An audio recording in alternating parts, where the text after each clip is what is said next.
Hi hello friends, പത്രമാറ്റ് സീരിയലിൽ ഉടനെ വരാൻ പോകുന്ന ഒരു അടിപൊളി എപ്പിസോഡിന്റെ റിവ്യൂയിലേക്ക് എല്ലാ കൂട്ടുകാർക്കും സ്വാഗതം.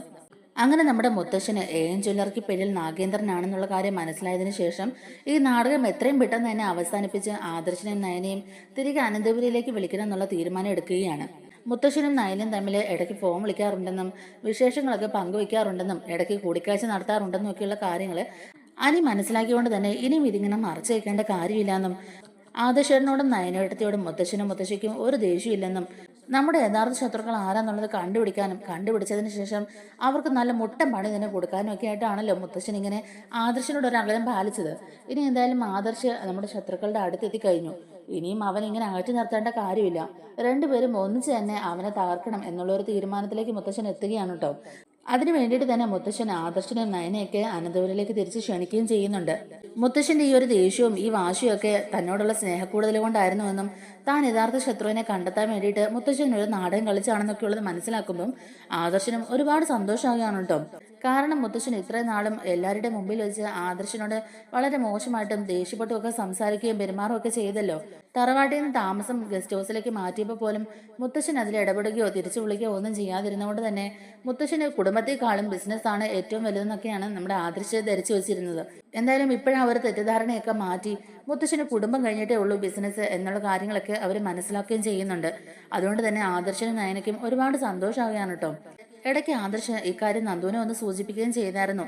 യഥാർത്ഥ ശത്രുക്കളെ നമ്മൾ തിരിച്ചറിഞ്ഞാലും അവർക്കിട്ട് കൊടുക്കാനുള്ള പണികളൊക്കെ കൊടുത്താലും മുത്തശ്ശൻ തന്നെ തിരികെ വന്ന് അനന്തപുരിയിലേക്ക് ക്ഷണിച്ചാൽ മാത്രമേ തറവാട്ടിലേക്ക് പോവുള്ളൂ എന്ന്. എന്തായാലും ആ കാര്യം നടക്കുകയാണ് കേട്ടോ. മുത്തശ്ശൻ തന്നെ നേരിട്ട് വന്ന് ഇവരെ അങ്ങോട്ടേക്ക് ക്ഷണിക്കുന്നുണ്ട്. തറവാട്ടിൽ ഒരു പൂജയുണ്ടെന്നും ആ പൂജയിൽ പങ്കെടുക്കണമെന്നും മുത്തശ്ശൻ ഇവരോട് പറയുന്നുണ്ട്. അത് കഴിഞ്ഞ് മുത്തശ്ശൻ നേരെ ചെല്ലുന്നത് നാഗേന്ദ്രൻ താമസിക്കുന്ന ആ ഒരു സ്ഥലത്തേക്കാണ് കേട്ടോ. അവിടെ ചെന്ന് കോളിംഗ് ബെല്ലൊക്കെ അടിച്ച് നാഗേന്ദ്രൻ ഡോർ തുറക്കുന്ന സമയത്ത് നാഗേന്ദ്രനും ആകെ ഷോക്കായി പോവുകയാണ്. അവിടെ വെച്ച് നാഗേന്ദ്രന് കൊടുക്കാനുള്ളത് കണക്കിന് കൊടുക്കുകയും ചെയ്യുന്നുണ്ട്. എന്നിട്ട് പറയുന്നുണ്ട്, നിന്റെ അതേ സ്വഭാവം തന്നെയാ നിന്റെ മകനും കിട്ടിയിരിക്കുന്നത്. വീട്ടില് ചന്തുമോൾ എന്ന് പറയുന്ന ഒരു കുഞ്ഞുണ്ട്. ആ കുഞ്ഞ് നിന്റെ മോന്റെയാ. അനഘ എന്ന പെൺകുട്ടിയെ സ്നേഹം നടിച്ച് ചതിച്ച് അവൾക്ക് ഒരു കുഞ്ഞിനെയും കൊടുത്തതിന് ശേഷം നിന്റെ മകൻ അവളെ ഉപേക്ഷിക്കുക ചെയ്തത്. നിന്റെ മകന് അങ്ങനെ ജനിച്ച കുഞ്ഞാ ചന്തുമോള്. എന്നിട്ടും ആ കുഞ്ഞിനെ സ്വന്തം കുഞ്ഞിനെ പോലെയാ എന്റെ ആദർശ നയനം ഏറ്റെടുത്ത് വളർത്തുന്നത്. നിന്റെ മോൻ ആ പെൺകുട്ടിയോടും ആ കുഞ്ഞിനോടും ചെയ്ത ക്രൂരത എന്താണെന്ന് നിനക്കറിയാവോടാ?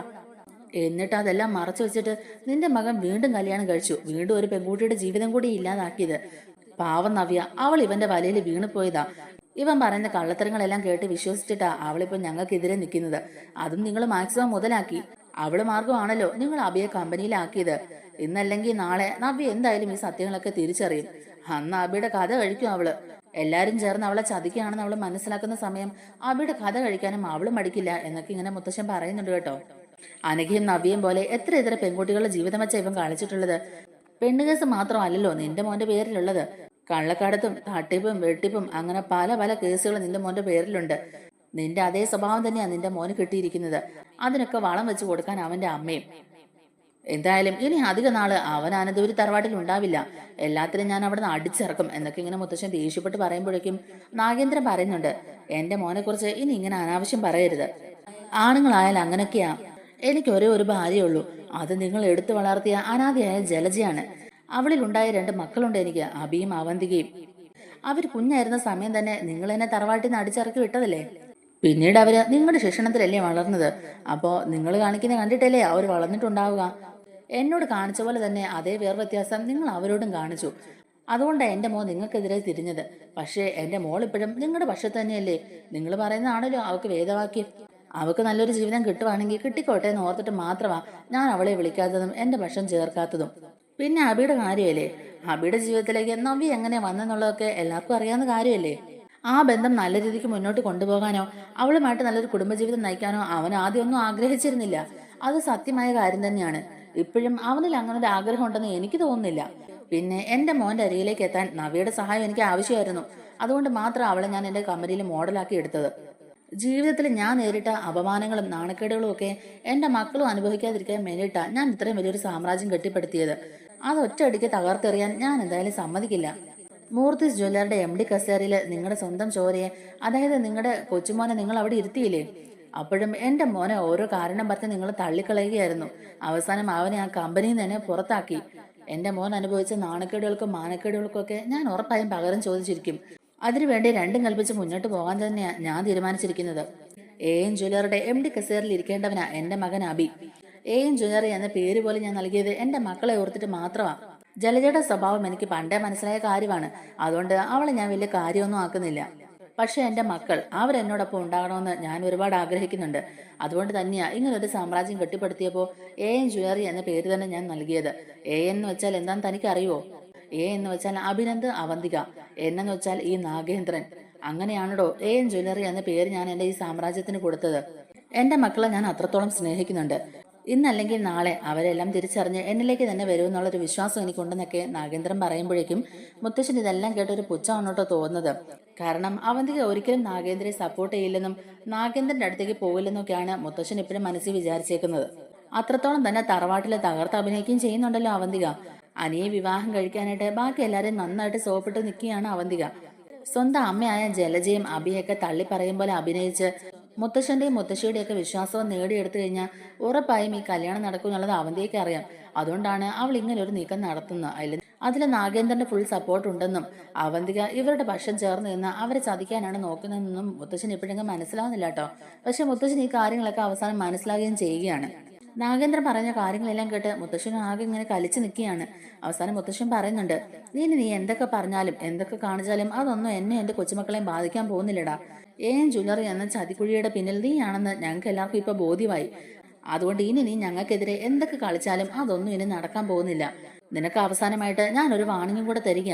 എന്റെയോ എന്റെ മക്കളുടെയോ എന്റെ കൊച്ചുമക്കളുടെയോ എന്റെ കുടുംബത്തിലുള്ള ആരെങ്കിലും അപായപ്പെടുത്താനോ അവരെ ചതിയിൽ വീഴ്ത്താനോ എല്ലാം നീ ശ്രമിച്ചിട്ടുണ്ടെന്ന് ഞാൻ അറിഞ്ഞ പിന്നെ നിന്നെ ഞാൻ ഈ ഭൂമിയിൽ വെച്ചേക്കത്തില്ല. നിന്നെ കൊല്ലാനും ഞാൻ മടിക്കില്ല എന്നൊക്കെ പറഞ്ഞ മുത്തശ്ശൻ നല്ല വാണിംഗ് കൊടുക്കുകയാണ് കേട്ടോ നാഗേന്ദ്രന്. കാരണം മുത്തശ്ശനെ അറിയാം, നന്ദുവിനെ അന്ന് തട്ടിക്കൊണ്ടുപോയി കൊല്ലാൻ നോക്കിയതും അതുപോലെ ആദർശിനെയും നയനെയൊക്കെ അപായപ്പെടുത്താൻ ശ്രമിച്ചതും കള്ളക്കേസിൽ കൊടുക്കാൻ നോക്കിയതും അങ്ങനെ ഇവരോട് കുറേ ഉപദ്രവങ്ങൾ ചെയ്തല്ലോ. അതെല്ലാം മനസ്സിൽ വെച്ചുകൊണ്ട് തന്നെയാണ് മുത്തശ്ശൻ നാഗേന്ദ്രനോട് കയർത്ത് സംസാരിക്കുന്നതും. എന്തായാലും മുത്തശ്ശൻ അത് പറഞ്ഞിട്ട് പറയുന്നുണ്ട്, അന്നത്തെ പോലെ ആയിരിക്കില്ല ഞാൻ പ്രതികരിക്കുന്നത്. ഇപ്രാവശ്യം എന്റെ സമനില ആകെ തെറ്റിയിരിക്കുക.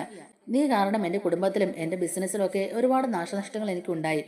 എന്റെ എല്ലാമായ ആദർശ് മോനും നയനമോളും എന്നിൽ നിന്ന് പിരിഞ്ഞ് ഇത്ര നാളും ഗസ്റ്റ് ഹൗസിലാണ് മാറി താമസിച്ചത്. ആ ഒരു വിഷമം എത്രത്തോളം ഉണ്ടെന്ന് പറഞ്ഞാൽ നിനക്ക് മനസ്സിലാവില്ല. നിനക്ക് അതിനുള്ള മനസാക്ഷിയില്ല. എല്ലാരെയും തല്ലാനും കൊല്ലാനും നടക്കുന്ന നിനക്ക് അതൊക്കെ എവിടെ മനസ്സിലാകാനാ എന്നൊക്കെ പറഞ്ഞ് മുത്തശ്ശൻ ദേഷ്യപ്പെട്ട് തന്നെ പോവുകയാണ് കേട്ടോ. നാഗേന്ദ്രനാണെങ്കിലും മുത്തശ്ശൻ നേരിട്ട് വന്ന് നല്ലൊരു താക്കീത് കൊടുക്കുകയും നല്ല തല്ലു കൊടുക്കുകയൊക്കെ ചെയ്തല്ലോ. ആ ഒരു അപമാനത്തിൽ ഇങ്ങനെ ദേഷ്യപ്പെട്ടിരിക്കുകയാണ് നാഗേന്ദ്രൻ. അതിനുശേഷം മുത്തശ്ശൻ തറവാട്ടിൽ ചെന്ന് മുത്തശ്ശിയോട് ഈ കാര്യങ്ങളൊക്കെ പറയുകയും ചെയ്യുന്നുണ്ട്. ആദർശയും നയനയും കണ്ട് സംസാരിച്ച കാര്യങ്ങളും അവരെ വീട്ടിലേക്ക് ക്ഷണിച്ച കാര്യങ്ങളും അതുപോലെ പൂജ നടക്കുന്ന സമയത്ത് അവരും ഈ വീട്ടിൽ ഉണ്ടാവണം എന്നുള്ള പറഞ്ഞ കാര്യങ്ങളൊക്കെ പറയുകയാണ് കേട്ടോ. അതിനുശേഷം നാഗേന്ദ്രയെ കാണാൻ പോയെന്നും അവന് ഞാൻ ലാസ്റ്റ് വാണിംഗ് കൊടുത്തിട്ടുണ്ടെന്നും ഇനി അവൻ കാരണം എന്റെയോ എന്റെ മക്കളുടെയോ കൊച്ചുമക്കളുടെയോ ഈ കുടുംബത്തിനോ ബിസിനസ്സിനോ എന്തെങ്കിലും ഒരു നഷ്ടം സംഭവിക്കുകയോ ഒരു നാണക്കേട് ഉണ്ടാകുകയോ ചെയ്തിട്ടുണ്ടെങ്കിൽ അവനെ പിന്നെ ജീവിക്കാൻ ഞാൻ സമ്മതിക്കുകയല്ല, അവനെ കൊന്നുകളയെന്ന് വരെ ഞാൻ ഭീഷണിപ്പെടുത്തി എന്നുള്ള കാര്യങ്ങളെല്ലാം മുത്തശ്ശിയോട് പറയുകയാണ് നമ്മുടെ മുത്തശ്ശൻ. അപ്പം മുത്തശ്ശിക്കും ഇത് കേൾക്കുമ്പോൾ ഒരുപാട് സന്തോഷമാവുകയാണ് കേട്ടോ. കാരണം നയനെ ആദർശനെ തിരികെ മുത്തശ്ശൻ തന്നെ അനന്തപുരി തറവാട്ടിലേക്ക് ക്ഷണിച്ചിരിക്കുകയാണല്ലോ. അപ്പം അത് കേൾക്കുമ്പം അവർക്ക് ഒരുപാട് സന്തോഷമാവുകയാണ്. എന്നാൽ അബി ഈ കാര്യങ്ങളെല്ലാം തന്നെ അറിയുന്നുണ്ട്. മൂർത്തി മുത്തശ്ശൻ നേരിട്ട് എന്ന് അച്ഛനെ ഭീഷണിപ്പെടുത്തിയ കാര്യങ്ങളും അച്ഛനൊരു താക്കീത് നൽകിയിട്ടുണ്ടെന്നുള്ള കാര്യങ്ങളൊക്കെ അറിയുകയാണ്. അതിലുപരി നാണക്കേട് കൊണ്ട് പുറത്തിറങ്ങാൻ പോലും പറ്റാത്തൊരവസ്ഥയിൽ റൂമിൽ തന്നെ ഇരിക്കുകയാണ് നമ്മുടെ അബി. 2 പ്രാവശ്യം ഇപ്പൊ ആനയുടെയും നയനയുടെയും ആദർശിനെയൊക്കെ മുമ്പിൽ തല കുനിക്കേണ്ടി വന്നല്ലോ. അതൊരു വലിയ നാണക്കേടായിട്ട് നമ്മുടെ അബിക്ക് തോന്നുകയാണ് കേട്ടോ. എന്നാൽ നവ്യയുടെ മനസ്സിൽ നേരെ തിരിച്ചാണ്. അനിയുടെയും നയനയുടെയും ആദർശേട്ടനെയൊക്കെ മുമ്പിൽ അബിക്ക് ഇങ്ങനെ ഒരു തോൽവി ഉണ്ടായല്ലോ എന്നുള്ളൊരു സന്തോഷമാണ് നവ്യയുടെ മനസ്സിൽ. എന്നാലും നവ്യ ആ സന്തോഷം പുറത്ത് കാണിക്കാതെ തന്നെ വളരെ സങ്കടപ്പെട്ട് തന്നെ അബിയോട് പറയുന്നുണ്ട്, എടാ അബി, നീ ഇങ്ങനെ ഈ റൂമിനകത്ത് തന്നെ ഇരുന്നിട്ട് എന്താ കാര്യം? നിനക്ക് ഓഫീസിൽ പോകണ്ടേ? ബാക്കി കാര്യങ്ങളൊക്കെ നോക്കണ്ടേ? നീ എപ്പോഴും ഈ റൂമിൽ തന്നെ ഇങ്ങനെ ഇരുന്ന കാര്യങ്ങളൊക്കെ എങ്ങനെയാ മുന്നോട്ട് പോവുക എന്നിങ്ങനെ ചോദിക്കുമ്പോഴേക്കും അബി പറയുന്നുണ്ട്, നവ്യെ, നിനക്കറിയാവല്ലോ, 1 അല്ല 2 പ്രാവശ്യമാണ് ഞാൻ അനിയുടെ മുമ്പിൽ തല കുനിച്ച് നിൽക്കേണ്ടി വന്നത്. അതെനിക്ക് ഉണ്ടാക്കിയ അപമാനം അത് ചെറുതല്ല. എനിക്ക് ഇവിടെയുള്ള ആരെയും ഫേസ് ചെയ്യാൻ പോലും പറ്റണില്ല. എനിക്ക് എല്ലാവരോടും ഭയങ്കര ദേഷ്യവും വെറുപ്പാ തോന്നുന്നൊക്കെ അബി പറയുന്നുണ്ട് കേട്ടോ. നിനക്കറിയാവല്ലോ നവ്യെ, ഇവിടെയുള്ള എല്ലാവരും എന്നെ ഇപ്പൊ പരിഹസിച്ച് ചിരിക്കുകയും കളിയാക്കുകയൊക്കെയല്ലേ. എല്ലാവരുടെയും നോട്ടം ഭാവമൊക്കെ കാണുമ്പോൾ തന്നെ എനിക്ക് മനസ്സിലാവുന്നുണ്ട്. എങ്ങോട്ടെങ്കിലും ഇറങ്ങി പോയാലോ എന്ന് ഞാൻ ഓർത്താ. പിന്നെയും ഇങ്ങോട്ട് തന്നെ വേണ്ടേ വലിഞ്ഞു കയറി വരാൻ? അത് ഓർക്കുമ്പോൾ വല്ലാത്തൊരു ബുദ്ധിമുട്ടെന്നൊക്കെ പറയുമ്പോഴേക്കും നവ്യ പറയുന്നുണ്ട്, എടാ അബി, അങ്ങനെ ഓർത്തിരുന്നിട്ട് കാര്യമില്ല. ബിസിനസ് ആകുമ്പം ജയവും തോൽവിയൊക്കെ ഉണ്ടാകും. അതൊക്കെ സർവ്വസാധാരണമല്ലേ. തോൽവി സംഭവിച്ചു എന്ന് പറഞ്ഞ് ഇങ്ങനെ റൂമിനകത്തിരുന്ന എല്ലാ കാര്യങ്ങളും ശരിയാകുമോ? പക്ഷേ അതൊന്നും ഓർത്ത് നീ ഇങ്ങനെ വിഷമിച്ചിരിക്കേണ്ടെന്നാ ഞാൻ പറയുന്നത്. ഇന്നൊരു തോൽവി സംഭവിച്ചാൽ നാളെ ഒരു വിജയം ഉണ്ടാകും. അങ്ങനെ ഓർത്ത് നമുക്ക് സമാധാനിക്കാം. പിന്നൊരു കാര്യം എനിക്ക് പറയാനുള്ള എന്താന്ന് വെച്ചാൽ, നീ മാളവികമായിട്ട് കുറെ അടുപ്പം കാണിച്ചു. അവൾ നമ്മുടെ കൂടെ നിന്ന് നമ്മളെ ചതിക്കുകയല്ലായിരുന്നോ? അവൾ അവിടെ ജോയിൻ ചെയ്ത സമയത്ത് എന്തൊക്കെയാ പറഞ്ഞ്? അവള് വിവാഹം കഴിച്ചിട്ടില്ല എന്നൊക്കെയല്ലേ? ഇപ്പൊ കള്ളങ്ങളൊക്കെ വെളിച്ചത്തായത് കണ്ടില്ലേ? അവള് വിവാഹം കഴിച്ചാണെന്നും അവളുടെ ഭർത്താവ് വേറെ എവിടെയും ജോലി ചെയ്യുകയാണെന്നൊക്കെ ഉള്ളത് ഇപ്പൊ മനസ്സിലായില്ലേ? അവള് നമ്മുടെ കൂടെ നിന്ന് നമ്മളെ ചതിക്കുകയായിരുന്നു. ഇനി അങ്ങനെ ഒരു അബദ്ധം പറ്റാതെ നോക്കേണ്ടത് നമ്മൾ തന്നെയാ. സംഭവിക്കാനുള്ളതൊക്കെ സംഭവിച്ചു, ഇനി അത് പറഞ്ഞിട്ട് കാര്യമില്ലല്ലോ. അതുകൊണ്ട് നീ വീണ്ടും ഓഫീസിലേക്ക് തന്നെ പോകണമെന്ന എന്റെ അഭിപ്രായം. ഇനി അങ്ങോട്ടേക്ക് മൂർത്തിസ് ജ്വല്ലറിയെ തകർക്കാൻ എന്തെങ്കിലുമൊക്കെ മാർഗങ്ങളുണ്ടോ എന്നുള്ളതൊക്കെ അന്വേഷിക്കണ്ടേ? അതിന് നീ എവിടെ ഇരുന്നിട്ട് കാര്യമില്ല എന്നൊക്കെ പറഞ്ഞു തന്നെ അബിയെ ഉന്തി തള്ളി ഓഫീസിലേക്ക് പറഞ്ഞു വിടുകയാണ് നവ്യ. അതിനുശേഷം നവ്യ വാച്ച് ചെയ്യുന്നത് അവന്തികയാണ് കേട്ടോ. കാരണം അവന്തികയെ കുറിച്ചുള്ള ചില കാര്യങ്ങളൊക്കെ അബി നവ്യയോട് സൂചിപ്പിച്ചുകൊണ്ട് തന്നെ നവ്യക്ക് നല്ല സംശയമാവുന്നുണ്ട് കേട്ടോ അവന്തികയെ. ഒരിക്കലും അബിയും അവന്റെ അമ്മയും പോലെ അല്ലാതെ മറിച്ച് ചിന്തിക്കാനൊന്നും അവന്തികയ്ക്ക് കഴിയില്ല. അബിയുടെ അതേ ചോര തന്നെയല്ല അവന്തികയ്ക്ക്. പിന്നെ അവൾ അയർലൻഡിൽ പോയി വന്നതിന് ശേഷമാണല്ലോ അവളുടെ സ്വഭാവത്തിൽ ഇത്രയൊക്കെ മാറ്റങ്ങൾ ഉണ്ടായത്. അതിന്റെ പിന്നിൽ അവരെന്തെങ്കിലും ഉദ്ദേശം കണ്ടിട്ടുണ്ടെങ്കിലോ? ഇപ്പൊ അനിയുമായിട്ടുള്ള വിവാഹത്തിന്റെ കാര്യം തന്നെ നോക്കിക്കേ. അനിക്കാണെങ്കിൽ അവളെ ഒട്ടും ഇഷ്ടമല്ല. അതറിഞ്ഞിട്ട് പോലും അവൾ ആ വിവാഹത്തിന് അവനെ നിർബന്ധിക്കുകയല്ലേ ചെയ്യുന്നത്. അനിയെ വിവാഹം കഴിക്കാൻ വേണ്ടി മുത്തശ്ശനും മുത്തശ്ശിയൊക്കെ സോപ്പിട്ടവൾ കയ്യിലെടുത്തിരിക്കുകയല്ലേ. എന്തായാലും ഈ വിവാഹത്തിന് പിന്നിലും എന്തോ ഒരു ചതിയുണ്ടെന്നുള്ള കാര്യങ്ങളൊക്കെ നവ്യയ്ക്ക് മനസ്സിലായതുകൊണ്ടാണ് നവ്യ അവന്തികയെ വാച്ച് ചെയ്യാനായിട്ട് തീരുമാനിക്കുന്നതും. അങ്ങനെ അബിയുടെയും അവന്തികയുടെയും ചില സംസാരത്തിൽ നിന്ന് തന്നെ ഈ ഒരു കല്യാണം ഒരു ട്രാപ്പാണെന്നൊക്കെ നവ്യ മനസ്സിലാക്കുകയാണ്. അതിനുശേഷം നവ്യ തന്നെ ഇരുന്ന് ചിന്തിക്കുന്നുണ്ട്, കിങ് ഓഫ് കോബ്ര നാഗേന്ദ്രന്റെ അതേ സ്വഭാവം തന്നെയാണ് അബിക്കും. അപ്പൊ പിന്നെ അവന്തികയ്ക്കും അതിൽ വലിയ വ്യത്യാസമൊന്നും വരാൻ സാധ്യതയില്ല. അതുകൊണ്ട് അവന്തികയുടെ ഈ മുഖംമൂടി വലിച്ചു കയറണമെന്നും അനിയും നന്ദും തമ്മിലുള്ള വിവാഹം നടക്കണമെന്നൊക്കെ നവ്യ ഒരുപാട് ആഗ്രഹിക്കുകയും അതിനുവേണ്ടി അവരെ സഹായിക്കാൻ ഏത് മാർഗവും സ്വീകരിക്കാനും തയ്യാറായിരിക്കുകയാണ് നവ്യ. ഇപ്പോൾ ഒളിഞ്ഞു മറിഞ്ഞു നിന്നുകൊണ്ടാണല്ലോ മൂർത്തിസ് ജ്വല്ലറിക്ക് വേണ്ട സഹായങ്ങളൊക്കെ നവ്യ ചെയ്തു കൊടുക്കുന്നത്. എല്ലാവരോടുമുള്ള വെറുപ്പ് കാണിച്ച് AN ജ്വല്ലറിയിൽ ജോലി ചെയ്യുന്നതുകൊണ്ട് തന്നെ താൻ പറയുന്ന കാര്യങ്ങളൊന്നും ആരും അത്ര വിശ്വാസയോഗ്യമായി എടുക്കില്ലെന്നൊക്കെ ഉള്ളത് നവ്യയ്ക്ക് അറിയാം. അതുകൊണ്ട് തന്നെ അവന്തികയുടെ മുഖംമൂടി വലിച്ചു കയറണമെങ്കിൽ ശക്തമായ തെളിവുകൾ വേണമെന്നുള്ളത് നവ്യ മനസ്സിലാക്കുകയും അതിനു വേണ്ടി പരിശ്രമിക്കുകയും ചെയ്യുന്നുണ്ട് നവ്യ. താനിപ്പോ എന്ത് പറഞ്ഞാലും അത് അവരുടെ വിവാഹം നടക്കാതിരിക്കാൻ വേണ്ടി ഞാൻ ഓരോ കള്ളക്കഥകൾ പറഞ്ഞുണ്ടാക്കുന്നതാണെന്നല്ലേ എല്ലാവരും പറയുള്ളൂ. അതുകൊണ്ട് തന്നെ അവന്തികയുടെ സ്വഭാവം എല്ലാവരുടെ മുമ്പിൽ തുറന്നു കാട്ടാൻ പറ്റിയ ഒരു തെളിവിനായിട്ട് നവ്യ വീണ്ടും നവ്യയുടെ സുഹൃത്തിനെ തന്നെ ആശ്രയിക്കുകയാണ്. AN ജ്വല്ലറിയെ കുറിച്ചുള്ള ചില പ്രധാനപ്പെട്ട വിവരങ്ങളൊക്കെ അജ്ഞാത സന്ദേശം വഴിയാണല്ലോ ആദർശനും നന്ദുവിനെയൊക്കെ അറിയിച്ചത്. അങ്ങനെ അവരെ അറിയിച്ച കാര്യങ്ങളെല്ലാം അവർ വിശ്വസിക്കുകയും അത് പ്രകാരം അവർ ഓരോ മുൻകരുതലുകൾ സ്വീകരിക്കുകയൊക്കെ ചെയ്തല്ലോ. അതുകൊണ്ട് തന്നെ വലിയ ആപത്തുകളൊക്കെ ഒഴിവാകുകയും ചെയ്തു. അതേപോലെ തന്നെ അവന്തികയുടെയും മനയുടെയും വിവാഹത്തിന് പിന്നിൽ എന്തോ ഒരു ചതി മണക്കുന്നുണ്ടെന്നൊക്കെ ഉള്ളത് ഒരു അജ്ഞാത സന്ദേശമായിട്ട് ആദർശന് അയക്കാനായിട്ട് നവ്യയുടെ സുഹൃത്തിനോട് ആവശ്യപ്പെടുകയാണ്. നവ്യ പറഞ്ഞത് പ്രകാരം തന്നെ നവ്യയുടെ സുഹൃത്ത് ആദർശന് അങ്ങനെ ഒരു മെസ്സേജ് അയക്കുകയും ചെയ്യുകയാണ് കേട്ടോ. ഇങ്ങനെ ഒരു സന്ദേശം കിട്ടിയ ഉറപ്പായും ആദർശേട്ടനും നയനയും ഇതേപ്പറ്റി കൂടുതൽ അന്വേഷിക്കുകയും അവന്തികയുടെ ശരിക്കുള്ള സ്വഭാവം എല്ലാവരുടെ മുമ്പിൽ തുറന്നു കാട്ടുകയും ചെയ്യുമെന്നാണ് നവ്യ വിശ്വസിക്കുന്നത്. അവന്തികയും അനിയും തമ്മിലുള്ള വിവാഹം നടക്കാൻ പാടില്ലെന്നും അത് അനിയെ കൊടുക്കാനുള്ള ഒരു കെണിയാണെന്നും അവന്തികയെ ഫോളോ ചെയ്താൽ കൂടുതൽ വിവരങ്ങൾ നിങ്ങൾക്ക് അറിയാൻ കഴിയുമെന്നൊക്കെ പറയാണ്. അധികം വൈകാതെ തന്നെ ആദർശന് ലഭിച്ച ഈ ഒരു മെസ്സേജ് നയനെ കാണിക്കുകയും അവർ തമ്മിൽ ഒന്ന് ഡിസ്കസ് ചെയ്യുകയും ചെയ്യുന്നുണ്ട്. ഇങ്ങനൊരു സന്ദേശം കിട്ടിയതുകൊണ്ട് തന്നെ ഇതേക്കുറിച്ച് കൂടുതൽ കാര്യങ്ങൾ നമ്മൾ അന്വേഷിക്കണം ആദർശേട്ടാ. എടുത്തു ചാടി ഒരു തീരുമാനം എടുക്കണ്ട. ഇതിനു മുമ്പും ഇതുപോലുള്ള അജ്ഞാത സന്ദേശങ്ങളൊക്കെ നമുക്ക് ലഭിച്ചതല്ലേ, അതൊക്കെ സത്യമാവുകയും ചെയ്തു. അതുകൊണ്ട് ഇതിനെ നമുക്ക് അങ്ങനെ തള്ളിക്കളയാനാവില്ല. എന്തായാലും അനിയുടെ ജീവിതം വെച്ചൊരു പരീക്ഷണം വേണ്ടെന്നൊക്കെ ഓർത്തിട്ട് തന്നെ ആദർശ നയനം രഹസ്യമായിട്ട് ഇതിന്റെ പിന്നാലെ ഒരു അന്വേഷണമായിട്ട് പോവുകയാണ്. എനിക്കൊരു പ്രാവശ്യം ഒരു ചതി സംഭവിച്ചതല്ലേ, താൻ പറഞ്ഞത് ശരിയാ. ഇങ്ങനൊരു അബദ്ധം ഇനി എനിക്ക് ഉണ്ടാവാൻ പാടില്ല. ഇതുവരെ നമുക്ക് ലഭിച്ച സന്ദേശങ്ങളെല്ലാം തന്നെ സത്യമായതുകൊണ്ട് തന്നെ ഇതിനെ നമുക്ക് അങ്ങനെ തള്ളിക്കളയാനും ആവുന്നില്ല. എന്തായാലും അവന്തികയെ കുറിച്ച് കൂടുതൽ കാര്യങ്ങൾ നമ്മൾ അന്വേഷിക്കേണ്ടതായിട്ടുണ്ട്. അനി അത് പലപ്പോഴായിട്ട് പറയുകയും ചെയ്തു. അവന്തിക നമ്മൾ ഉദ്ദേശിക്കുന്ന പോലെ അല്ല, അബിയുടെയും അപ്പച്ചിയുടെയും മോളല്ലേ. അബിയുടെ അതേ സ്വഭാവം തന്നെയാണ് അവന്തിക്കുന്നൊക്കെ. എന്നിട്ടും നമ്മളാണ് അവനെ മനസ്സിലാക്കാതെ പോയത്. എന്തായാലും ഇനിയിപ്പം ഇതിന്റെ പിന്നിൽ എന്തെങ്കിലും ചതിയൊക്കെ ഉണ്ടെങ്കിൽ അത് കണ്ടുപിടിച്ച് മതിയാകുള്ളൂ എന്നൊക്കെ ഒരു തീരുമാനം എടുക്കുകയാണ് കേട്ടോ ആദർശ നയനയും കൂടെ. അങ്ങനെ അവന്തിക അറിയാതെ തന്നെ അവന്തികയുടെ പിന്നാലെ ആദർശ നയനയും കൂടെ ഏർപ്പാടായിട്ടുള്ള ഒരാളെയൊക്കെ അയക്കുന്നുണ്ട്. അവന്തിക പോകുന്ന എല്ലാ സ്ഥലങ്ങളിലും അവന്തികയെ നിരീക്ഷിക്കാനായിട്ട് ഏർപ്പാട് ചെയ്യുകയും ചെയ്യുകയാണ്. അങ്ങനെ അവസാനം ആ സത്യം അവർ മനസ്സിലാക്കുകയാണ് കേട്ടോ. അവന്തികയും നാഗേന്ദ്രനും തമ്മിൽ ഇപ്പോഴും അടുപ്പമുണ്ടെന്നും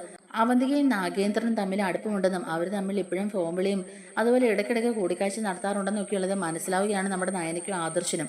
അതുപോലെ തന്നെ അവർക്ക് കിട്ടിയ ഒരു സന്ദേശത്തിലുണ്ടായിരുന്നല്ലോ, ഈ വിവാഹം അനിയെ ചതിയിൽ വീഴ്ത്താനുള്ള ഒരു ട്രാപ്പാണെന്നും ഈ വിവാഹം ഒരിക്കലും നടക്കാൻ പാടില്ല എന്നൊക്കെ. അതവർ വളരെ സീരിയസ് ആയിട്ട് തന്നെ കാണുകയാണ്. അതുകൊണ്ട് തന്നെ ആദർശ നയനയും എങ്ങനെയെങ്കിലും ഈ വിവാഹ നിശ്ചയം മുടക്കണമെന്നൊക്കെ വിചാരിക്കുകയാണ്. മുത്തശ്ശനെ അറിയിക്കുകയും വേണം, അവന്തികയുടെ കള്ളക്കളി പൊളിച്ചടക്കുകയും ചെയ്യണമല്ലോ. അതുകൊണ്ട് തന്നെ അവന്തികയുടെ എല്ലാ കള്ളക്കളികളും വെളിച്ചത്താകാനായിട്ടുള്ള പുതിയ പദ്ധതികളൊക്കെ ആസൂത്രണം ചെയ്യുകയാണ് ആദർശ നയനയും കൂടി. എന്തായാലും അഭിയും നാഗേന്ദ്രൻ തമ്മിൽ ഇപ്പോഴും അടുപ്പമുണ്ടെന്നും അവർ തമ്മിൽ ബന്ധമുണ്ടെന്നൊക്കെ ഉള്ളത് മനസ്സിലാക്കുന്ന മുത്തശ്ശൻ അന്ന് മുതൽ തന്നെ അവന്തികയും സംശയിക്കുന്നുണ്ടായിരുന്നു. പക്ഷെ അത് ആരോടും അങ്ങനെ വെളിപ്പെടുത്തിയില്ലെന്ന് മാത്രം. എന്തായാലും അവന്തികയുടെ ഈ സ്വഭാവത്തിലുണ്ടായ മാറ്റങ്ങളും എല്ലാ കാര്യങ്ങളും മുത്തശ്ശൻ അന്നു മുതലേ തന്നെ നിരീക്ഷിക്കുകയും ചെയ്യുന്നുണ്ടായിരുന്നു കേട്ടോ. ആദർശൻ നായകൻ മുത്തശ്ശൻ ഈ വിവരങ്ങളൊക്കെ അറിയിക്കണം എന്നൊക്കെ വിചാരിക്കുന്നതിന് മുമ്പായിട്ട് തന്നെ മുത്തശ്ശൻ അവന്തികയിലെ ഒരു സംശയമൊക്കെ ഉണ്ടായിരുന്നു. വിവാഹ നിശ്ചയം നടക്കുന്നതിന് മുമ്പായിട്ട് തന്നെ മുത്തശ്ശനെ ഈ വിവരങ്ങളൊക്കെ ആദർശ നയനെ അറിയിക്കുന്ന സമയത്ത് മുത്തശ്ശനും പറയുന്നുണ്ട്, നിങ്ങൾ ഈ കാര്യം മനസ്സിലാക്കുന്നതിന് മുമ്പ് തന്നെ ഞാൻ അവളെ നിരീക്ഷിക്കുന്നുണ്ടായിരുന്നു. അവളുടെ സ്വഭാവത്തിലുണ്ടായ മാറ്റം കണ്ട് എനിക്ക് അങ്ങനെ വലിയ സംശയമൊന്നും തോന്നിയില്ല. പക്ഷേ പിന്നീട് അഭിയും നാഗേന്ദ്രനും തമ്മിൽ ബന്ധമുണ്ടെന്ന് മനസ്സിലാക്കിയപ്പോൾ എനിക്ക് അവളെയും സംശയിക്കേണ്ടി വന്നു. എന്റെ കൊച്ചുമോനെ കല്യാണം കഴിക്കാൻ അവൾ ആഗ്രഹിക്കുന്ന എന്തിനാണെന്ന് നോക്കിയുള്ളത് എനിക്ക് മനസ്സിലായി മോനെ. എന്നാലും അവളുടെ ഈ അഹങ്കാരം തീർത്തു കൊടുക്കണമല്ലോ. അവളുടെ അച്ഛനും അഭിയൊക്കെ ആഗ്രഹിക്കുന്ന പോലെ കാര്യങ്ങളൊന്നും നടക്കാൻ പാടില്ല. അവളുടെ അച്ഛന്റെ തീരുമാനമായിരിക്കും അവൾ നടപ്പാക്കാൻ നോക്കുന്നത്. അനിയെ വിവാഹം കഴിച്ച് മൂർത്തീസ് ജ്വല്ലറിയും അനന്തപുരി തറവാടും ഒക്കെ കൈക്കലാക്കാവുന്ന അവരച്ഛന്റെയും മക്കളുടെയൊക്കെ ആഗ്രഹം. എന്തായാലും അതൊന്നും നടക്കാൻ ഈ മൂർത്തിക്ക് ജീവനുള്ളിടത്തോളം കാലം സമ്മതിക്കുകയല്ല. എന്റെ മുമ്പിൽ അവൾ മികച്ച അഭിനയമാണ് കാഴ്ചവെച്ചുകൊണ്ടിരിക്കുന്നത്. എന്തായാലും എന്റെയും നിങ്ങളുടെ മുത്തശ്ശിയൊക്കെ അവൾ ആദ്യം കുറച്ചു ദിവസം കയ്യിലെടുത്തു. പിന്നെയാ എനിക്ക് കാര്യങ്ങളൊക്കെ മനസ്സിലായത്. എന്തായാലും നിശ്ചയ ദിവസം വരെ അവൾ എത്രത്തോളം അഭിനയിക്കും എന്നൊക്കെ നോക്കാൻ വേണ്ടി കാത്തിരിക്കുകയായിരുന്നു ഞാൻ. നിങ്ങൾ എന്നോട് ഇപ്പൊ ഈ വിവരം പറഞ്ഞില്ലായിരുന്നുവെങ്കിലും നാളെ ഈ വിവാഹ നിശ്ചയം നടക്കാൻ പോകുന്നില്ലായിരുന്നു മക്കളെ. അത് ഒരിക്കലും ഞാൻ സമ്മതിക്കുകയല്ല. എന്റെ കൊച്ചുമോന്റെ ജീവിതം വെച്ചൊരു പരീക്ഷണത്തിന് ഞാൻ തയ്യാറല്ല. ഒരു പ്രാവശ്യം അവനൊരു ചതിയിൽ വീണതാണ്. പിന്നെയും അവന്റെ ജീവിതം ഇങ്ങനെ ആകണമെന്ന് ഞാൻ ഒരിക്കലും ആഗ്രഹിക്കുന്നുമില്ല. അതുകൊണ്ട് എന്റെ കൊച്ചുമോൻ ഇങ്ങനെ ഒരു കുടുക്കൽ വീഴ്ത്താൻ ഞാൻ സമ്മതിക്കില്ല എന്നൊക്കെ തന്നെ മുത്തശ്ശൻ അവരോട് പറയുകയാണ് കേട്ടോ. നാഗേന്ദ്രന്റെ അതേ സ്വഭാവം തന്നെയാ രണ്ട് മക്കൾക്കും. എന്തായാലും അവരാരും ഈ തറവാട്ടിൽ ഇനി വേണ്ട. അവരെയൊക്കെ ഞാൻ അടിച്ച് പുറത്താക്കാൻ പോവാ. അന്ന് അവന്റെ അച്ഛൻ അടിച്ച് പുറത്താക്കിയ പോലെ എന്നൊക്കെ പറഞ്ഞ് ദേഷ്യപ്പെട്ട് പോയി കേട്ടോ മുത്തശ്ശൻ. അങ്ങനെ വിവാഹ നിശ്ചയ ദിവസം എല്ലാവരും ആ നിശ്ചയം നടത്താനായിട്ടുള്ള തയ്യാറെടുപ്പുകളൊക്കെ നടത്തുകയാണ് കേട്ടോ. അങ്ങനെ നിശ്ചയം നടത്താനായിട്ട് അണിഞ്ഞൊരുങ്ങി വന്ന് നിൽക്കുകയാണ് അവന്തിക. അവന്തികയ്ക്ക് ഭയങ്കര സന്തോഷമാണ്. താൻ കണ്ട സ്വപ്നമൊക്കെ ഭരിക്കാൻ പോവുകയാണല്ലോ, അച്ഛനും കൊടുത്ത വാക്ക് നിറവേറ്റാൻ പറ്റുമല്ലോ എന്നൊക്കെ ഓർത്ത് സന്തോഷിച്ചിരിക്കുകയാണ്. അബിക്ക് വലിയൊരു തോൽവി നേരിടേണ്ടി വന്നുകൊണ്ട് തന്നെ അതിന്റെ ഒരു ചമ്മലൊക്കെ മുഖത്തുണ്ടെങ്കിലും എന്തായാലും അവരുടെ പദ്ധതി പ്രകാരം തന്നെയാണല്ലോ ഇങ്ങനൊരു വിവാഹ നിശ്ചയം നടക്കാൻ പോകുന്നത്. അതിലൊരു സന്തോഷവും ഉണ്ട് കേട്ടോ. എന്നാൽ നവിയുടെ മനസ്സിൽ ആകെ തീയാണ്. ഈ വിവാഹ നിശ്ചയം ഒരിക്കലും നടക്കാൻ പാടില്ലെന്നും അജ്ഞാത സന്ദേശം അയച്ചിട്ടും ആദിഷണ്ണൻ നയനെയൊന്നും ഇതിനെതിരെ പ്രതികരിക്കാത്ത എന്താണെന്നും അവരുടെ കള്ളത്തരങ്ങളൊക്കെ പുറത്തു കൊണ്ടുവരാത്ത എന്താണെന്നൊക്കെയുള്ള രീതിയിൽ നവി ഇങ്ങനെ ടെൻഷൻ അടിച്ചിരിക്കുകയാണ്. ആ സമയത്താണ് മുത്തശ്ശൻ അവന്തികയോട് ഈ കാര്യങ്ങളെക്കുറിച്ച് ചോദിക്കുകയും അവന്തിക അവിടെ ഇട്ട് ഇക്ഷ എണ്ണ വരപ്പിക്കുകയും ചെയ്യുന്നത്. എല്ലാവരുടെയും മുമ്പിലിട്ട് അവന്തികയെ വലിച്ചു കയറുകയാണ് കേട്ടോ മുത്തശ്ശൻ. അതുപോലെ തന്നെ അബിക്കിട്ടും അവന്തിക്കിട്ടും ഒക്കെ നല്ല താക്കീതും കൊടുത്ത് അവരെ ആ തറവാട്ടിൽ തന്നെ അടിച്ച് പുറത്താക്കിയാണ് മുത്തശ്ശൻ. കടക്ക് പുറത്ത്, ഇനി ഒരിക്കലും നിങ്ങൾ ഈ തറവാട്ടിലേക്ക് തിരിച്ചു വരരുത്. നിങ്ങളും ഞാനും തമ്മിലുള്ള എല്ലാ ബന്ധവും അവസാനിച്ചു. നിങ്ങൾ ഇനി നിങ്ങളുടെ അച്ഛന്റെ കൂടെ ജീവിച്ചാൽ മതി. ഇത്രയും നാളും നിങ്ങളെ എന്റെ കൊച്ചുമക്കളെ പോലെയാണ് ഞാൻ കണ്ടിരുന്നത്. ആ എന്നെ തന്നെ കബളിപ്പിക്കാറായില്ലേ നിങ്ങൾ എന്നും ചോദിച്ച് മുത്തശ്ശൻ അവരെ കുറെ ആട്ടുകയും ചെയ്യുന്നുണ്ട്. അങ്ങനെ എല്ലാവർക്കും അവന്തികയുടെ ശരിക്കുള്ള സ്വഭാവം മനസ്സിലാകുമ്പോൾ അവളെ വലിച്ചു കയറാനാണ് കേട്ടോ തോന്നുന്നത്. അത്രയും ദേഷ്യമുണ്ട് എല്ലാവർക്കും അവന്തികയോട്. കാരണം എല്ലാവരെയും ചിരിച്ചോണ്ട് കഴുത്തിറക്കാനാണല്ലോ അവൾ നോക്കിയത്. അതുപോലെ തന്നെ ഈ വിവാഹ നിശ്ചയം നടത്താൻ ഉദ്ദേശിച്ചിരുന്നതിന്റെ പിന്നിലെ കാരണങ്ങളും മുത്തശ്ശൻ പറയുന്നുണ്ട്. അതുപോലെ തന്നെ അനി വിവാഹം കഴിക്കാൻ അവൾ ഇത്രമാത്രം ആത്മാർത്ഥത കാണിച്ചതും അവനോട് സ്നേഹമുണ്ടെന്നുള്ള രീതിയിൽ അഭിനയം കാഴ്ചവെച്ചതും ഒക്കെ മൂർത്തീസ് ജ്വല്ലറിയും അതുപോലെ അനന്തപുരി തറവാടും ഒക്കെ കൈക്കലാക്കാൻ വേണ്ടിയിട്ടുള്ള പദ്ധതിയായിരുന്നു എന്നും നാഗേന്ദ്രന്റെ അതേ തനി പകർപ്പാണ്, അവന്റെ അതേ സ്വഭാവമാണ് ഇവർക്ക് കിട്ടിയിരിക്കുന്നത് എന്നും ഒക്കെ പറഞ്ഞ് അവരവിടെ നിന്ന് പുറത്താക്കിയാണ് കേട്ടോ. ഒപ്പം ജലജയും അവിടെ നിന്ന് അടിച്ച് പുറത്താക്കുന്നുണ്ട്. കാരണം ജലജ ഇതൊന്നും അറിഞ്ഞിട്ടില്ലായിരുന്നുവെങ്കിലും ജലജയും ഇനി ആ വീട്ടിൽ വേണ്ട എന്നുള്ളൊരു തീരുമാനം തന്നെ മുത്തശ്ശൻ എടുക്കുകയാണ്. അങ്ങനെ ആ നിശ്ചയ ദിവസം എല്ലാ കാര്യങ്ങളും പാളിപ്പോവുകയാണ് കേട്ടോ. അവന്തിക പ്രതീക്ഷിച്ച പോലെ ഒന്നും തന്നെ നടന്നില്ല. നാഗേന്ദ്രൻ അത് വലിയൊരു തിരിച്ചടിയാവുകയും ചെയ്യുന്നുണ്ട്. അങ്ങനെ ഈ വിവാഹ നിശ്ചയം മുടങ്ങിയതിൽ അനിക്കും നന്ദുവിനും നവ്യയ്ക്കും ഒക്കെ ഒരുപാട് സന്തോഷമാവുകയാണ് കേട്ടോ. അനിയും നന്ദുവും ഒന്നിക്കണമെന്ന് നവ്യ ഒരുപാട് ആഗ്രഹിക്കുകയും ചെയ്യുന്നുണ്ട്. എന്തായാലും ഇനി ഇവർക്ക് സമയമുണ്ടല്ലോ എന്നൊക്കെയുള്ള ഒരു ആശ്വാസത്തിലാണ് കേട്ടോ അവര്. നമ്മുടെ വീഡിയോ ഇഷ്ടമായിട്ടുണ്ടെങ്കിൽ ഒന്ന് ലൈക്ക് ചെയ്യാനും നമ്മുടെ ചാനൽ കൂടി ഒന്ന് സബ്സ്ക്രൈബ് ചെയ്ത് സപ്പോർട്ട് ചെയ്യാനും മറക്കല്ലേ. താങ്ക്